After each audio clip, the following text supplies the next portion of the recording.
तो सुन लीजिए। ये देखिए, अब अमेरिका उन जहाजों पर हमला कर रहा है जो कि वहां माइंस बिछा रहे हैं। ये तस्वीर अमेरिका ने जारी की। ये जहाज ईरान की तरफ से स्ट्रेट ऑफ हॉर्मुज में पानी में माइंस बिछा रहे हैं, तो अमेरिका क्या कर रहा है? उन पर बम बरसा रहा है, उन्हें ही ध्वस्त कर रहा है। दूसरी तस्वीर दिखाइए, एक और तस्वीर देखिए। ये देखिए, ईरान का वो जहाज जो माइंस बिछा रहा है पानी में, जिससे कि वहां से कोई और तेल का जहाज ना उतर पाए, उस पर अमेरिका बम बरसा रहा है। इन्हें अमेरिका ही जारी कर रहा है बताने के लिए कि यही हश्र होगा आपका, स्ट्रेट ऑफ हॉर्मुज पर ईरान कब्जा नहीं कर सकता है। ये तस्वीर देख लीजिए। ओ भाई, मारो मुझे, मारो मारो मुझे, मारो मारो। नहीं, ये मजाक हो रहा है। एक सेकंड यार, मजाक हो रहा है।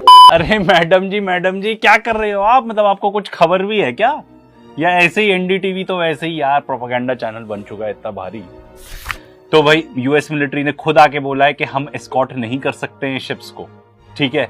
एंड कुछ शिप्स निकल रहे हैं, अगर माइंस लगे हुए हैं तो फिर शिप्स कैसे निकल रहे हैं? कुछ भी बकवास पेल दोगे यार आप लोग, हैं जरा भी नहीं सोचना, ठीक है। ईरान माइंस नहीं बिछा रहा है, वो तो ये चाहता है कि भाई हम कंट्रोल कर रहे हैं स्ट्रेट ऑफ हॉर्मुज, उनको माइंस बिछाने की जरूरत नहीं है, हमारे पास लेवरेज रहे। अगर आप चाहते हो कि आपके टैंक्स निकले तो हमसे बात कीजिए, फिर हम आपको बताएंगे कुछ। और क्या बताएंगे? वो एक तो पब्लिकली स्टेटमेंट जारी कर चुके हैं कि अगर आप चाहते हो कि आपके निकले टैंक्स, तो फिर आप जो एम्बेसडर्स हैं इजराइल और यूएस के अपने देश से, उनको बाहर निकाल दो। दूसरा, उन्होंने ये भी बोला है कि जो ऑयल टैंकर्स हैं, अगर वो चाइनीज युआन में पेमेंट हुई है तो भी निकाल सकते हो आप, ठीक है। एंड ये जो माइंस बिछा रहे हैं, तो ट्रंप ने भी बोला था कि नहीं बिछा रहे हैं, ठीक है। और आप ये देखो, सारे एक्सपर्ट्स बोल रहे हैं कि नहीं बिछा रहे बिकॉज उनको जरूरत भी नहीं है, ताकि वो सिलेक्टिव हो सके किसको निकालना है किसको नहीं निकालना है। एंड ये न्यूज सबसे पहले सीबीएस में आई थी। एंड आप जाके ये देख लेना सीबीएस का ओनर कौन है, लैरी एलिसन है, जो कि एक नंबर का जायनिस्ट है, समझे। सुप्रीम लीडर की मौत के बाद तो दिखा तो ये रहे हैं कि ईरान के साथ खड़े हैं, लेकिन इसी के साथ साथ उन्होंने अपने जहाज सीधे सीधे खाड़ी देशों की तरफ आगे भी बढ़ा दिए। अब इसका मतलब क्या है? इसका मतलब क्या पाकिस्तान इस युद्ध में एंट्री ले चुका है? आज सवाल ये पूछ रही हूं। पहले पाकिस्तान ने सुप्रीम लीडर मुस्तफा को बधाई दी थी, बाद में मिडिल ईस्ट में जारी युद्ध में कूद गया पाकिस्तान। क्या पाकिस्तान ने मिडिल ईस्ट में अपनी नौसेना भेज दी है? जी हां, अपने जहाज रवाना कर दिए हैं। नौसेना ने यह नहीं बताया है कि टैंकर किस रास्ते जा रहे हैं, कहां जा रहे हैं, लेकिन ये निकल पड़े हैं। अब कहा जा रहा है कि डिफेंस पैक्ट की वजह से पाकिस्तान युद्ध में एंट्री ले चुका है सऊदी अरब के साथ। पाकिस्तान ने पिछले साल जो डिफेंस अग्रीमेंट किया था, जो समझौता किया था, उसके तहत अब उसे सऊदी अरब की मदद के लिए जाना होगा। हैं? ये क्या हो गया?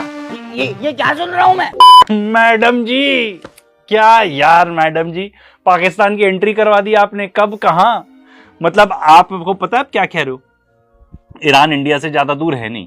अब आप कह रहे हो हमारा पड़ोसी देश इन्वॉल्व हो चुका है वर्ल्ड वॉर 3 में, क्योंकि अगर ये सब देश इन्वॉल्व हो गए तो वर्ल्ड वॉर 3। अरे यार, मैं तो पाकिस्तान की सोचता हूँ। एक तो उनको कितने तरफ से अटैक झेलना पड़ता है, ठीक है ना।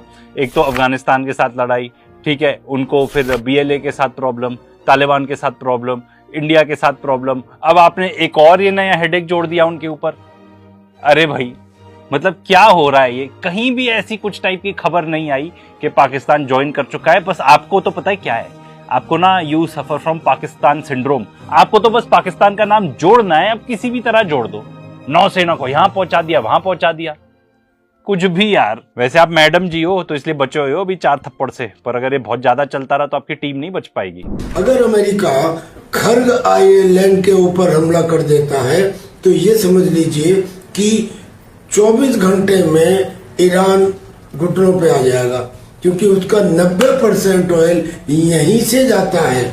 और चाहे वो शैडो फ्लीट में जाए या नॉर्मल वे में जाए, लेकिन ये उसकी इकोनॉमी के ऊपर सबसे बड़ा घात होगा यदि अमेरिका खर्ग आइलैंड के ऊपर हमला करता है। तो खर्ग आइलैंड के ऊपर अगर हमला कर देता है, जो उसने कर दिया, ठीक है ना, हमारे डिफेंस एक्सपर्ट्स जी, तो आप ये तो देख लो कि सामने वाला क्या करेगा। आप जाके अगर कह रहे हो उसकी 90% वहां से रिफाइनिंग कैपेसिटी है, रिफाइनिंग आप बोल रहे हो, या वहां से निकलता है, डिपोज है, ठीक है, तो सामने वाला कुछ नहीं करेगा। उसका भी कॉन्सिक्वेंस सुन लो क्या हो चुका है। कॉन्सिक्वेंस ये हो चुका है कि ट्रंप ने जाके अटैक किया खर्ग आइलैंड पे, तो उसने बोला अभी तो हमने आपके ऑयल डिपोज टारगेट नहीं किया, नेक्स्ट हम ऑयल फैसिलिटीज को टारगेट करेंगे।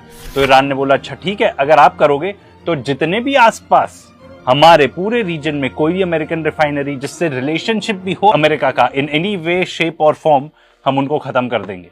इसका मतलब वर्ल्ड इकोनॉमी खत्म, एकदम ध्वस्त। Well done, well done, well done, well done. मतलब क्या बोलो, ये जो डिफेंस एक्सपर्ट है ये आके ये नहीं बता रहे कि भाई टिट फॉर टैट चल रहा है। अगर आप जाके ये करोगे, अगर आप उनकी ऑयल फैसिलिटीज को अटैक करोगे तो वो भी करेंगे, और उससे वर्ल्ड इकोनॉमी कहां खड़ी होगी। एंड जहां तक ईरानियन इकोनॉमी का सवाल है कि वो एकदम घुटनों पे आ जाएंगे, ये कर लेंगे, वो कर लेंगे, तो भाई रिकॉर्ड ऑयल भेज रहे हैं वो अपना स्ट्रेट ऑफ हॉर्मुज से टू चाइना। अब देखो, चाइना के ऑयल टैंकर्स को तो अलाउड है, ठीक है, चाइना के ऑयल टैंकर्स निकलेंगे भी सही, तो अब आप क्या करोगे? ऑयल टैंकर जो चाइना का है उसको अटैक करोगे, चाइना को इन्वॉल्व कर दोगे वॉर में? क्या यार, मतलब क्या एनालिसिस है।